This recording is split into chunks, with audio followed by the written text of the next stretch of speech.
Hello and good afternoon. Welcome to Miss Hope's Reading Hour. So glad to be here with you all today on this earlier edition. So it is a wonderful Wednesday. Hopefully, it was wonderful for you all as well. My day was pretty wonderful. I actually went outside for a little bit, and it is so nice outside. If the weather could possibly be like this all year long, and I could still grow my stuff outside, and it all grows the way I want it to. I would like it to be like this. My two favorite seasons are spring and fall. Why? You might ask. Because it's not too hot and it's not too cold. That's why I like spring and fall. Now, sometimes in the fall and sometimes in the spring, in the fall, it can be really hot. Been there for one of those. And in the spring, it can be really cold. But most of the time, it is not too hot and not too cold, which is why I like them so much. So, as you know, if you saw the teaser, today we are going to have an earlier broadcast of Miss Hope's Reading Hour. Why, you might ask? Because I have a very important meeting to go to that actually has to do with reading and literacy for children. And I said, I don't want to miss this.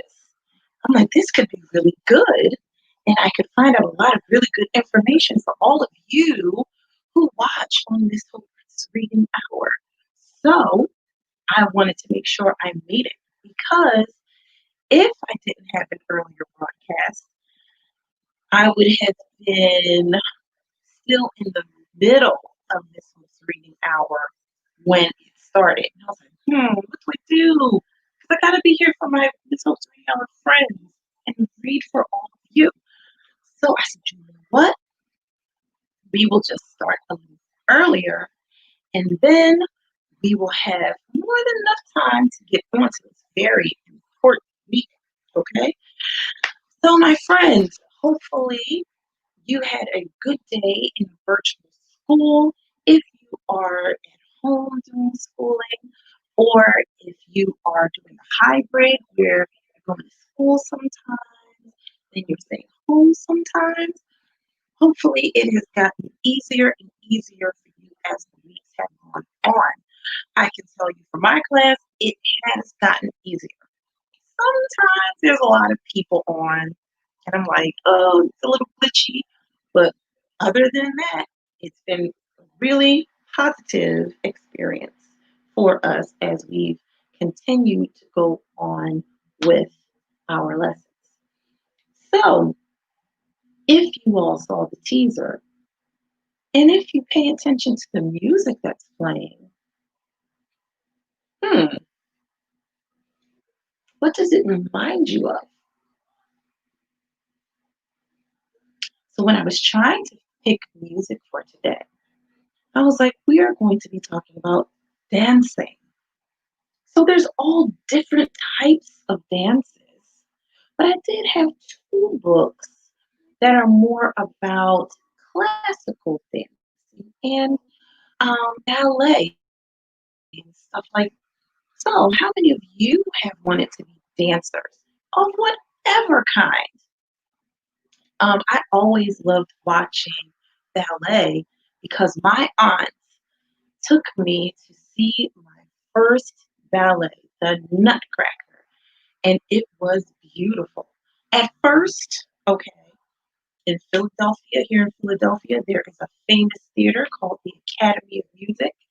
And I went to the Academy of Music with my aunt and my cousin, and it was really scary at first. Not the dancing, but the theater. Not really the theater, but our seats in the theater. The seats were way up high. And Miss Hope, this is another thing to learn about Miss Hope. Miss Hope doesn't like rodents And she has a little bit of a thing about being high up. So that was scary until it was time for the show and the lights started to dim.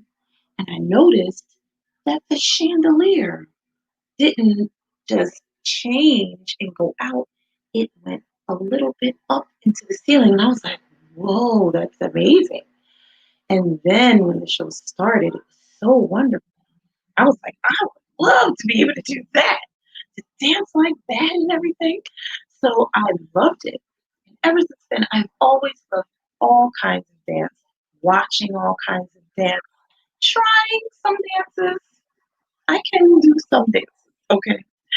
But today we are going to talk about, hello, Miss Kate, how are you? So we will talk about um, dancing and what it's like to want to dance and some of the challenges that could come with learning how to dance. And if you could actually become a professional dancer, did you know that that's a job that people get paid to dance for a living? Did you know? Yes, they do. So that's what our first two books will be about. And then, of course, we will continue walking with Miss Millie, finding out more about her. Before I go on, just to let you know all of this wonderful music that you hear and the wonderful books we will read, Miss Hope, unfortunately, does not own any of the rights to it, but it is being played and you are being read to from these books for our enjoyment. Okay? Now, let's go over books. Our first book is kind of a classic. It's kind of a classic. It's been revamped a few times, but it is a classic.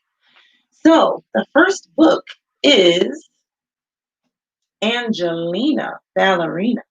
Now the character is a mouse, but these mice I can look at and not be skeeved out. Angelina Ballerina. Actually, this book was donated to Miss Hope's Reading Our Library by our friend Miss Kate. Thank you so much again. Angelina Ballerina. The story is by Catherine Holabird and illustrations by Helen Craig. So we'll be reading Angelina Ballerina.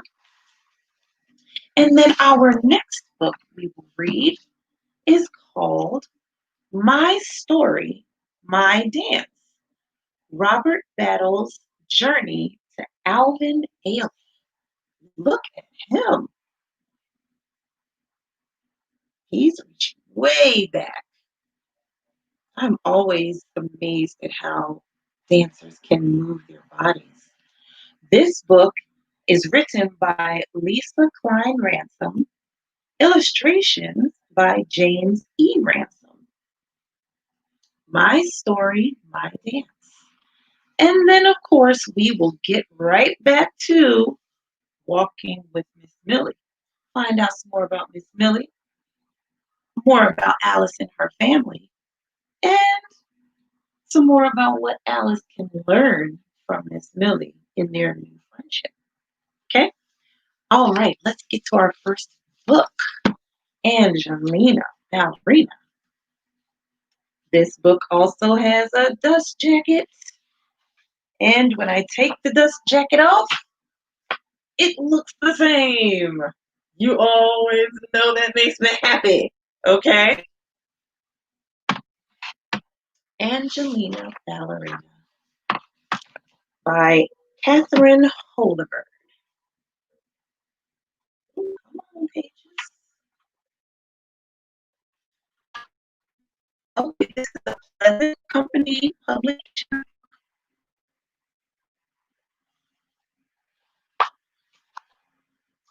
More than anything in the world, Angelina loved dance. She danced all the time and she danced everywhere. And often she was so busy dancing that she forgot about other things she was supposed to be doing.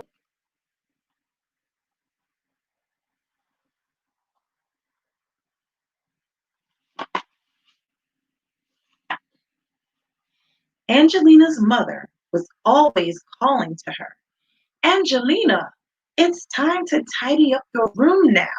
Or please get ready for school now, Angelina.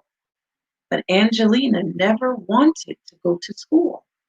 She never wanted to do anything but dance. I know some people like that. I know some in my school. Every time they get a chance, the TikTok dancing. One night, Angelina even danced in her dreams. And when she woke up in the morning, she knew that she was going to be a real ballerina someday. When Mrs. Mouseling called Angelina for breakfast, Angelina was standing on the bed doing curtsies that bow you do at the end of a ballet.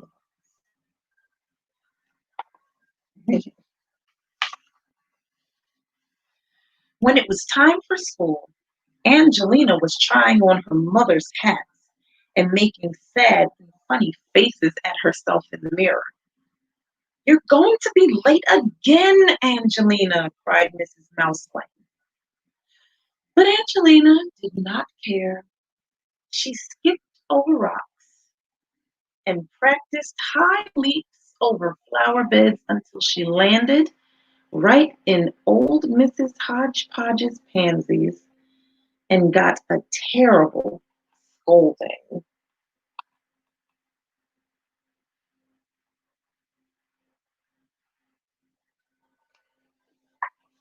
I may have been upset too. Jumping in the garden.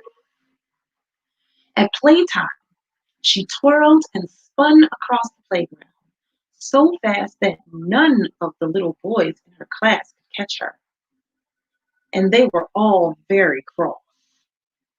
After school, she did a beautiful arabesque in the kitchen and knocked over a pitcher of milk and a plate of her mother's best cheddar cheese pies.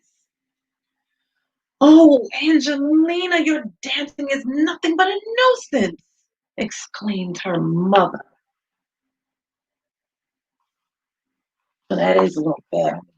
Cheese pie. I like cheese.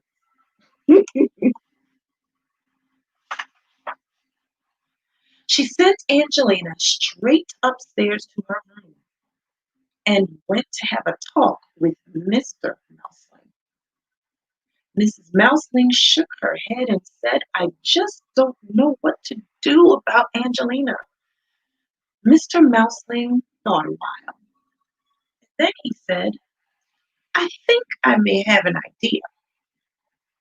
That same afternoon, Mr. and Mrs. Mouseling went out together before the shops closed.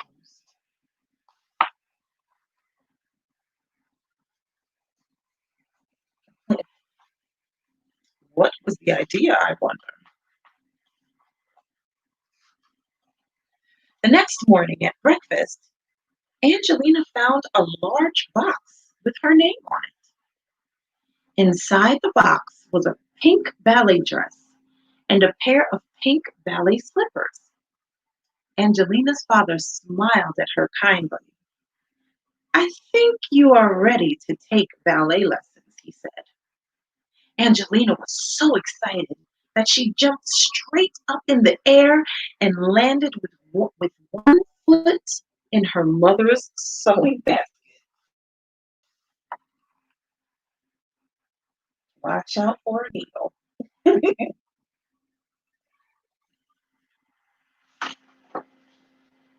The very next day, Angelina took her slippers and ballet dress and went to her first lesson at Miss Millie's ballet school.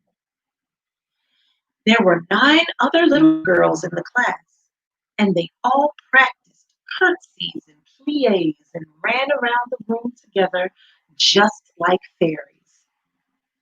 Then they skipped and twirled about until it was time to go home. Congratulations, Angelina, said Miss Lily. You are a good little dancer, and if you work hard, you may grow up to be a real ballerina one day. What a compliment.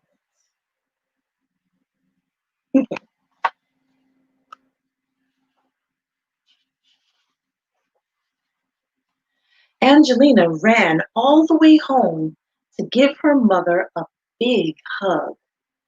I'm the happiest little mouse in the world today, she said. From that day on, Angelina came downstairs when her mother called her. She tidied her room and she went to school on time.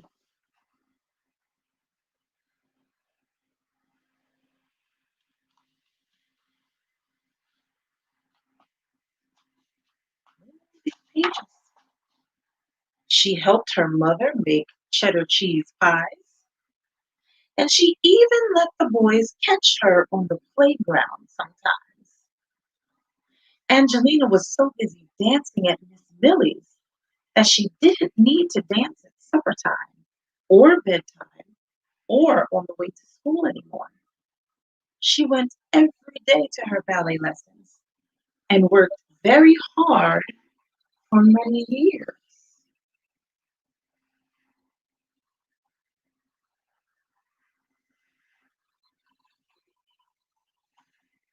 And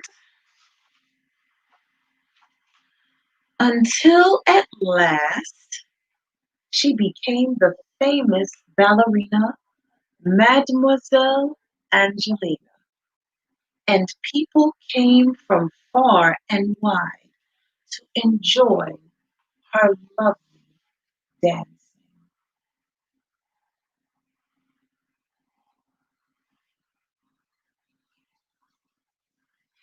The end.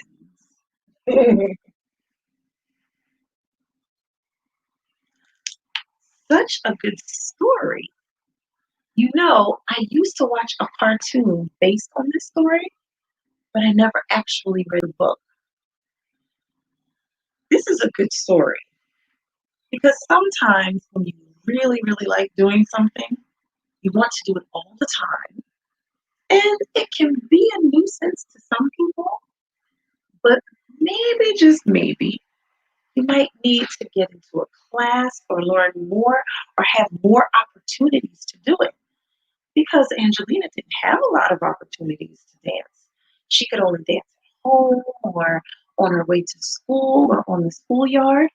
But then when you're around people who are all doing the thing that you love, you don't necessarily feel the need to do it all the time, everywhere anymore. So this is a good book for young ones, and this is a good book for parents too. Because you might have a child who likes to draw all the time, or likes to sing all the time, or if you buy them drums, play the drums or the guitar or piano all the time, maybe they might just need some lessons where they can have a chance to do the thing that they like or that they love in a place where other people share their love for it. So then they don't feel the need to do it everywhere. I like this one. I remember when I was younger, I wanted to be a fashion designer. And I never kept any of my Barbie's clothes. And I would always find fabric around the house. And sometimes I'd cut up my mom's stockings and she'd get mad at me. So she would buy me things to draw and stuff like that. So I wouldn't go cutting up her stockings trying to make clothes for my Barbies. Okay. Now to our next story. My story, my dance. Robert Battle's journey to Alvin Ailey. This book is written by Lisa Klein Ransom, and it is a Simon and Schuster book for young readers. Oh, the pictures in here are really beautiful too. Oh, and about a real person. There is a picture of Robert Battle, and he is a real dancer. It was a blue sky Sunday on the day he was born. Hot Jacksonville sun greeted a brown-skinned, bright-eyed, bow-legged boy named Robert. Oh, he looks so cute. He's a cute little baby.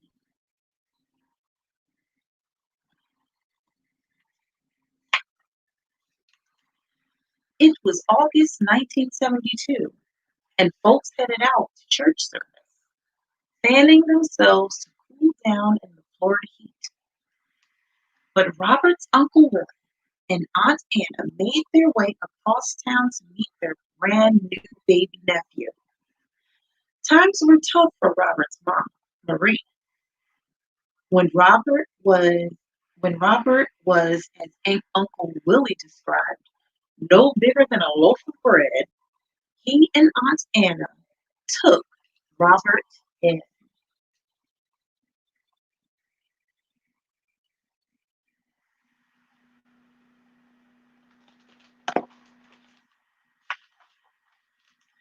When Aunt Anna became sick, the three of them packed up and headed south to Miami to be closer to Anna and Willie's daughter, Robert's cousin Desi.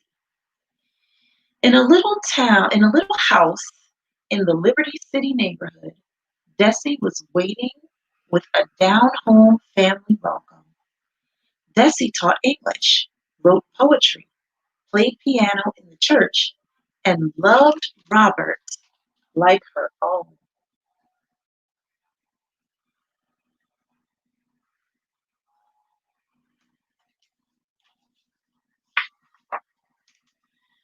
Out on the front porch, when his mama Desi practiced with her performance group, the Afro Americans, Robert watched.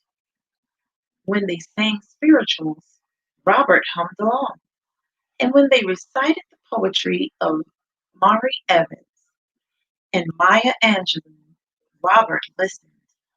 On his mama Desi's rehearsal days, there was no place else he'd rather be.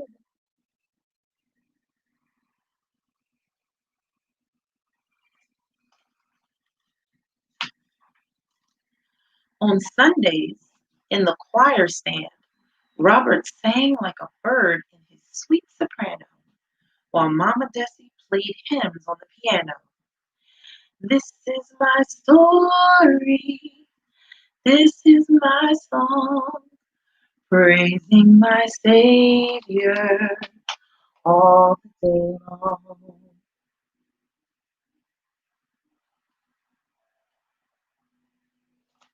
Oh, sang in the choir too. He was so cute. After service and Sunday supper, Robert sat at the piano and filled the house with his music. He was too shy to play in front of Miss Juanita, his piano teacher.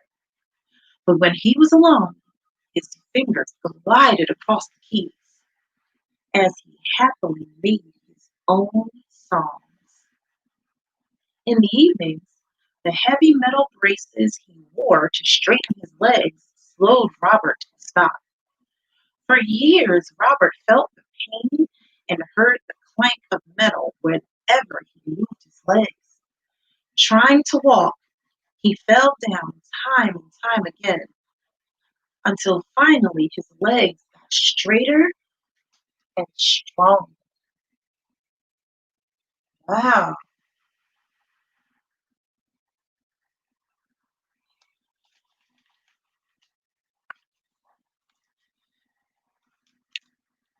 When he was 6, his braces came off, and Robert strode onto the pulpit of Wachter Temple AME Zion Church dressed in a fine Easter suit.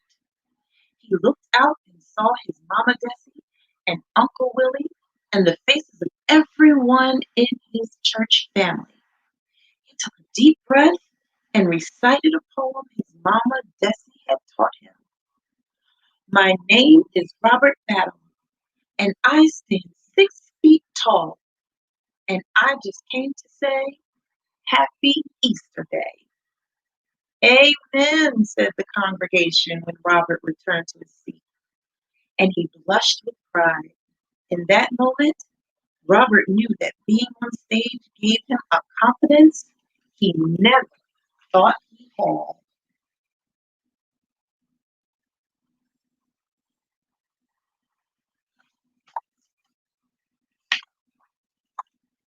Back home, in his living room, back home, his living room floor became a stage, lit with the smiles of his aunt, Uncle Willie, and Mama Desi. Robert soft-shoed like Fred Astaire and moonwalked like Michael Jackson. The world is a stage, he sang in his Broadway voice. The stage is a world of entertainment.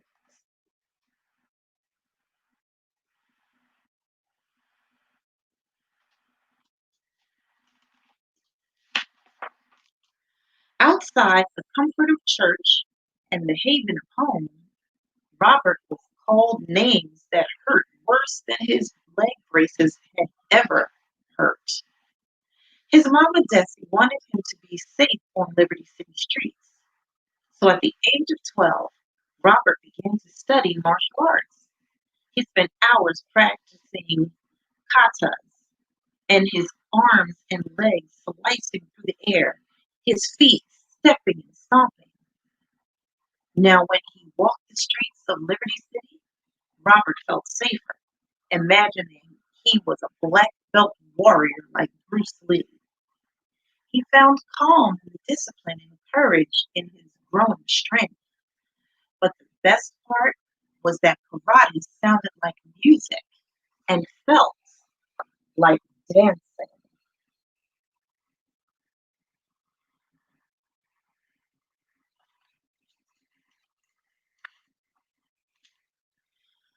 Be that what you is. Don't try to be that what you ain't, his Uncle Willie said when Robert told him and his mama Desi he wanted to dance. Let me turn that down a little bit. And not just like Gene Kelly and Bill Bojangles Robinson. He wanted to dance like the kids from his school who practiced turns and positions. He wanted to dance ballet. At 13, Robert nervously waited for his first lesson to begin. He was much older than many of those in his class. Loose and limber from karate, Robert's lean frame easily maneuvered through the warm ups at the African Heritage Cultural Arts Center on Miami's 22nd Avenue. At the bar, Robert glided through his pliés, reveillés, port de bras, and hoops. Hopefully, I'm saying that right, dancers. If I'm not, tell me. When the music began to play, Robert's heart began to race.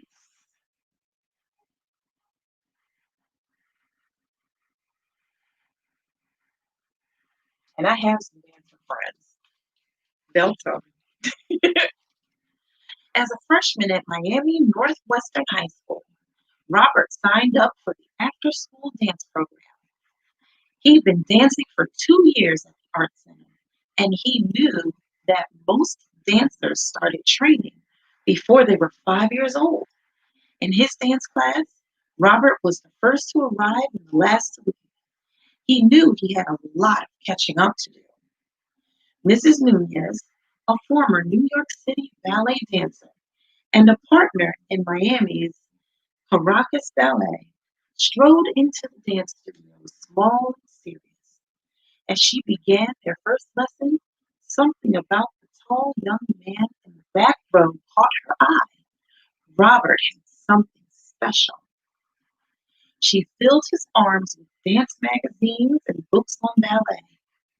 On days off, she made Robert come in from private lessons, and on Saturdays, she drove him to extra classes at the Ballet Academy of Miami.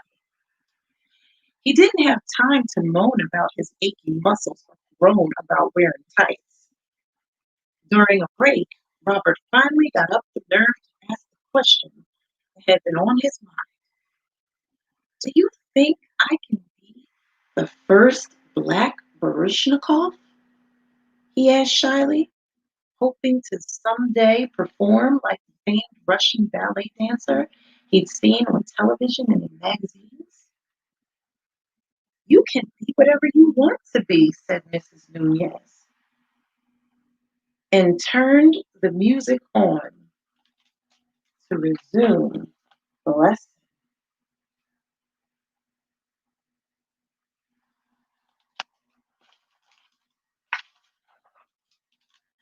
Robert boarded the bus with his dance class. They were on their way to see a dance company performing in Miami Beach. Once they were settled in their seats and the lights were dimmed, Robert's eyes never left the stage. In piece after piece, dancers in all shades of brown moved powerfully, gracefully across the stage. And when the Revelations finale began, they all moved as one to a mournful spiritual. Rock of my soul in the bosom of Abraham. Rock of my soul in the bosom of Abraham. Rock of my soul in the bosom of Abraham. Oh, rock of my soul. From his seat, Robert felt their pain, their joy, their sorrow, and their hope. On stage, he saw his Mama Desi, Uncle Willie, and Aunt Anna, Miss Juanita, and the members of his congregation at Waxter Temple A&E. In the Alvin Ailey Dance Company, Robert saw his past and his future, and he saw himself.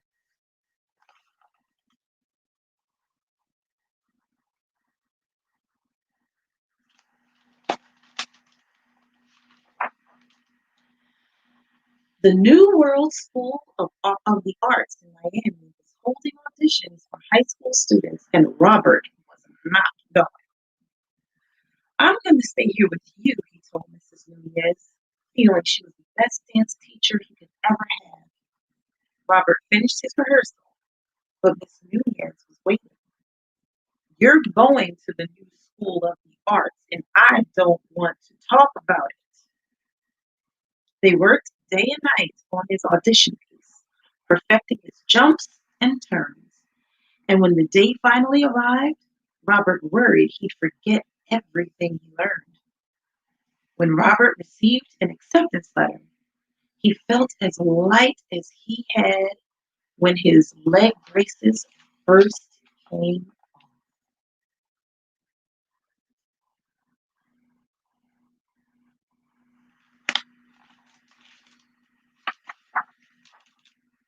During his 2 years at New World, Robert not only grew in inches to a full 6 feet tall, but he also grew in technique with the help of his teacher, Jerry Houlihan. Gently, she encouraged and taught and pushed Robert's dancing until his movements felt as natural to him as breathing. In the New World dance studio, soaking in music and dripping with sweat, he never felt more at home.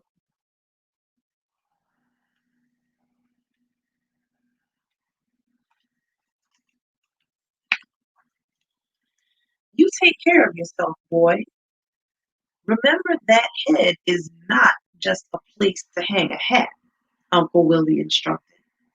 Robert was going to miss his family, but he knew it was time to go. In his final year at New World, he'd auditioned for and received a full scholarship to the school he'd only read about in dance magazines. His mama Desi sat in the car, waiting to take him to the airport.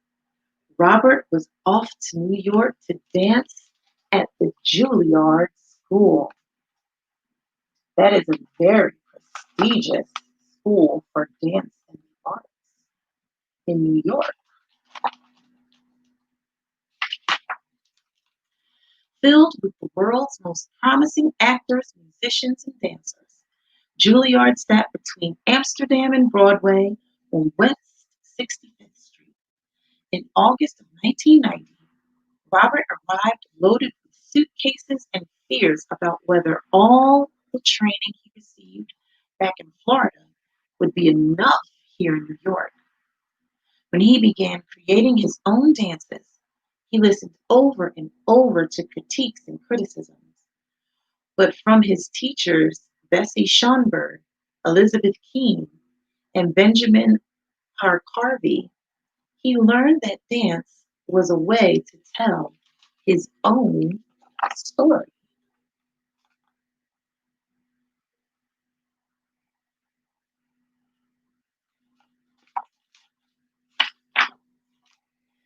Robert told his story in pieces he created and in his own dance performances. His choreography won the Princess Grace and Martha Hill Awards. When he graduated from Juilliard, he was invited to join the Parsons Dance Company in New York City. He brought with him pieces of home and memories of family. He choreographed The Hunt, where dancers kicked and chopped just like he had long ago in karate class. Inside captured all his fears as a young boy in Liberty City. And in strange humors, the dancers' falls told the story of all the nights his leg braces had made it difficult to walk. In 2001, Robert began his own dance company, Battleworks. Soon his new company was performing to rave reviews from state to state. Judith Jamison was the artistic director of Alvin Ailey American Dance Theater. When she saw Robert's Mood Indigo and she wanted her own company to feature it, Robert's future lay with Ailey. Alvin Ailey Dance Company is a very prestigious dance company.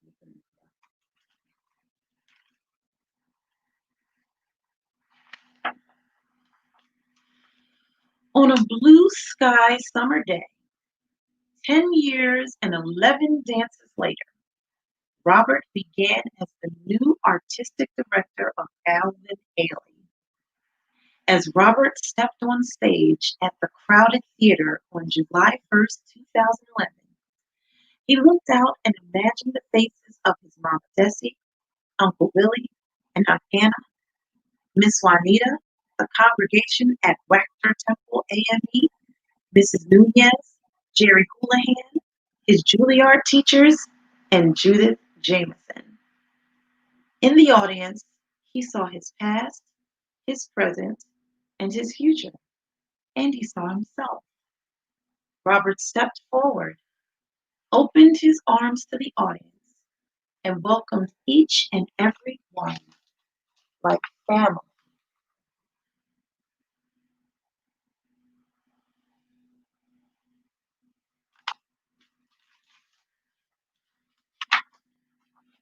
The end. Wow, what a story about a real person. I can't imagine him starting off with braces on his legs and then he becomes a famous dancer and then he opens up his own dance company and then he becomes the artistic director, which is the leader of a very prestigious dance theater, the Alvin Ailey Dance Theater. So, if you, my young friends, have any challenges that you can think of that you think would make it hard for you to become anything you want to be, this story right here, my story, my dance, will tell you otherwise. Because even through those challenges, you can still become anything you want to be. Oh, I love that story. And the pictures, like I told you, were beautiful. Miss Hope wouldn't tell you no lies. All right, now let's get back to walking with Miss Millie. Okay. Where we ended off on Monday, on our marvelous Monday, Miss Millie, well, Alice went over to apologize for listening in on her party line. She finally got the nerve up and the chance to apologize. Miss Millie didn't think much of it. She's like, okay, well, you listened in on my party line. That's okay. It's not a big deal. But then Alice remembered, oh, yeah, my mom told me I have to ask her if she needs me to help her with anything. And she said, no, I don't think so. I think I'm all right. And then, just to sound more polite, Alice said, well, if you think of something, let me know. And before she could get back to the house, she said, well, I might have something. I want you to walk Clarence. She's like, the dog? What? You okay? She probably thought she would do it one day and then it would be over. But I have a sneaking suspicion it's not going to it's not going to be just one day. And remember, Clarence wanted no parts of Alice. He knew that she was not Miss Millie, and he was not moving until Miss Millie got the leash and started walking with Alice. The first walk, possibly of many. Let's continue with chapter 8. The next day, I had my breakfast, but skipped washing dishes. Tongue tightness. But skipped the washing dishes part. No need to try to butter up Mama when she was in the middle of teaching me a lesson. But this time, before I hopped that fence to Miss Millie's, I made a pit stop to the shed. I picked up the box and sat behind the shed, out of view of the window just in case Mama was watching. Opening the box once again, I took out the top letter. Joni was written on the front, and on the back was written swap. I remembered Mama saying that meant sealed with a kiss. For a few minutes, I tossed around in my mind the idea that it wasn't stealing somebody's letters if they had already opened and left out, if they were already opened and left in an old box for years. I mean, if these old things meant something to Mama, wouldn't they be in a safe place today? And of course, if Daddy meant something to Mama, wouldn't he be here today too? Mama, I'm sorry. Mad at that last thought, I took out the first letter. It was a poem. The sun's golden rays danced in your hair. You looked in my eyes and asked if I cared. How could I explain my feelings so true as I sat there that day by the wishing well with you? That was so sweet, but it made me shake my head.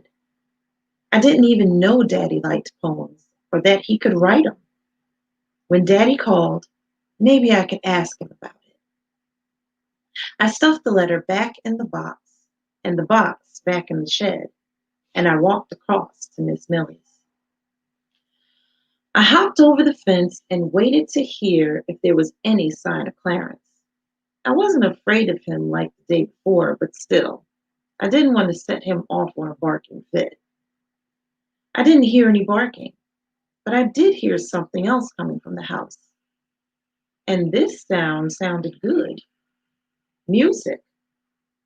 I went to knock on the screen door, but I stopped for a moment to listen. It was a scratchy recording of Over the Rainbow from the movie The Wizard of Oz, where Dorothy is real sad she's stuck in Kansas. I grinned thinking about this Thanksgiving when I'd get to watch it again on TV, like we did every year. But what made me smile even more than that was the other sound I heard. Along with the scratchy record, I heard Miss Millie. If happy little bluebirds fly beyond the rainbow, why, oh, why can't I? When the song ended, Miss Millie held out the last word like she was singing on a stage. While her voice was a little shaky, it was still nice to listen to. Sometime from when I started listening to the music to now, I must have opened the door to hear better. So when Miss Millie saw me, I was just standing there with her door half open. Land sakes, girl, Miss Millie scolded. You born in a barn? Shut that door before I get more flies in here than a pigsty. She was trying to sound mean again, but I didn't believe her this time. Clarence, on the other hand, did sound mean. As soon as he realized I was standing in the house, he began his beastly barking and growling. And there was nothing pretty about it. Hush now, Clarence, hush! This time Clarence actually obeyed and came over, sniffing me like he was sizing me up. See there? He's making a friend. Miss Millie kind of laughed. Of course, I'm surprised he recognized you at all. What with you not standing on my table? She laughed and coughed a bit. Maybe he'd let you walk him today by yourself. But again, Clarence had other ideas. After a few minutes of the same tug of war as the day before, Miss Millie offered to go along too one more time. It was still hot, real hot. I didn't think I'd ever get used to the Georgia heat and was glad I wasn't gonna have to stay down here for long. We walked slower than molasses again, but Miss Millie wasn't breathing quite as hard as the day before.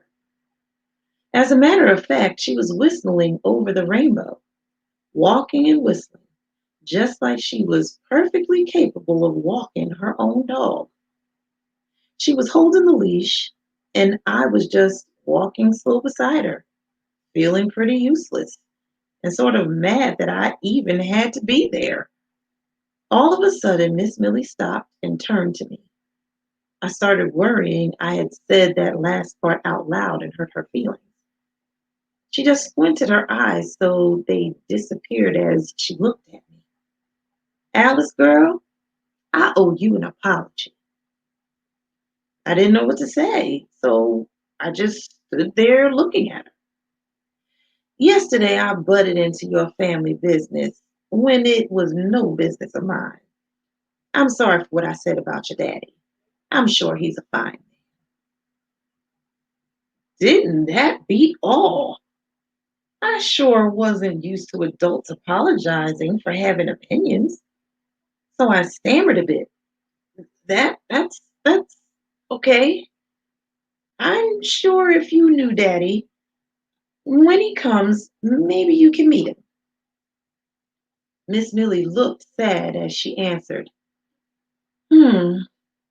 And again, I felt she knew more than she was saying. For some reason, I needed her to like my daddy. He writes real nice poems, real nice, about wishing wells and things. She smiled at that. Then she added, That's nice, and that's a good idea. I'll meet him when he comes to fetch you. We continued to walk to that corner by the church, and this time the preacher wasn't outside when we got there. I remembered his conversation with Miss Millie the day before, and I was curious. Why don't you like church? I asked. Miss Millie snorted, and it sounded like a little like Clarence. Now, who says I don't like church? I thought you said that. Yesterday you said you weren't going to church. Never said I don't like church. Plenty of things to like about church. But what I don't take a shine into are people who act one way all week, but come Sunday, they dress up and go to church, then go right back to doing mean, unchristian like stuff the rest of the week. I just got tired of people being phony. She continued to walk real slow. Oh, I got 2 pages. I could see her looking up into the clouds like they were reminding her what to say. We used to have separate Negro church in the town next to Rainbow. It was a nice place. But when the last preacher left, no one was sent to take his place. The new preacher man at this church here on the corner keeps inviting me, and I might go every now and then, but I just don't make it often anymore. You had separate churches for black people and white people? Alice, girl, this here's the South. Up until a few years ago, there was nothing but separate things for us. There were separate places for sitting on the bus, drinking from a fountain, or using. She paused a minute, looking for the next word. The facilities. Now I was getting ready to go into the 5th grade this year. So I knew about how unfair things were for Black folks, especially in the South. And I knew that just a couple months ago, Reverend King was assassinated. But I guess I never really thought a whole lot about it because at my school in Ohio, we had only one water fountain and a boys' bathroom and a girls' bathroom for everybody. It didn't make sense. Miss Millie being told where she could go and could not go like that. Things still like that today? Well, Alice girl, Miss Millie said, I don't go many places these days. I stay right here and mind my own business, usually keeping to myself till somebody hops my fence or listens in on my conversations. Again, she winked at me. But child, there's still lots of places in the South that make people like me feel like we don't belong. Laws might change, but some people never do. That must make you mad, I said. Miss Millie kind of laughed. It used to make me mad, but I learned a long time ago things are what they are. My brother tried to change things though, and it didn't do him one lick of good. You had a brother? For some reason, picturing Miss Millie with a brother made me picture her as a young girl. But even thinking of her as a young girl, I found myself picturing her with wrinkles. I did. I had me a baby brother, a few years younger than me. He was a good man. I saw Miss Millie's wrinkles crease even more, like her face pinched up just thinking about it. I had to know, what happened to your brother? She stopped and looked at me from head to toe, like she was trying to figure out something about me. And I guess she was. How old are you, Alice girl?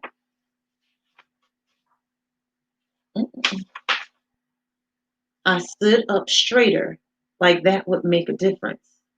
Almost 11, I announced. Miss Millie turned to walk again, and she nodded her head up and down real slow. Reckon almost 11 is pretty near old enough. She continued to walk, and I continued to get more and more curious about what I was pretty old enough for until she finally started the story. I was born and raised in Atlanta, little west of here. She smiled. But I picked a tough time to come into the world. So, my friends, we're going to stop right there with Miss Millie. So, as you can see, this story takes place kind of like in the 1960s. So Miss Millie is telling Alice about how it is in the South around that time. And she's about to tell her the story about her brother and how he tried to make things better and what happened. So we're not just going on walks with Miss Millie. We're going on walks with Miss Millie. We're finding out more about Miss Millie's family and more about where she lives and what life is like for other people. I have a feeling this is going to be a really good book. I already think it is, but I'm starting to know that it is. Okay? So, guess where we are? We are at the end of another Miss Hope's reading hour. Can you believe it? It always goes really fast. So, of course, we have this wonderful book here, Walking with Miss Millie by Tamara Bundy. You never said what? Oh, and this is a Nancy Paulson book, an imprint of Penguin Young Readers Group, Walking with Miss Millie. And this wonderful story, my dance, Robert Battle's journey to Alvin Ailey. So what's funny is the motto for my school this month is perseverance. And this is a definite story of perseverance. He went from having to be raised by his aunt and uncle, then his aunt getting sick and having to be raised by another aunt, then the braces on his legs, being afraid to walk down the street and having to go to karate. So many things he had to deal with, but he persevered through them all and became a famous dancer. Such a good story. And the classic Angelina Ballerina. Letting you know, don't let go of what you love. If you love it, keep doing it. And you never know. You might be known all over the world for doing just the thing that you love. Can you believe it? All right. Well, my friends, this was a wonderful Wednesday early edition of Miss Hope's Reading Hour. I'm so glad I was able to be with you again today, even though it was an hour earlier. We still got our books today, still got some great stories, and we're still a little curious about what happened with Miss Millie's brother. We'll find that out on our Fabulous Friday. Okay? Well, until we meet again on that Fabulous Friday, thank you so much for being here with me, allowing me to be here with you on this wonderful Wednesday and read these wonderful books with you. So until Fabulous Friday, sorry, very tongue tied today. I will say see you next time. Bye for now.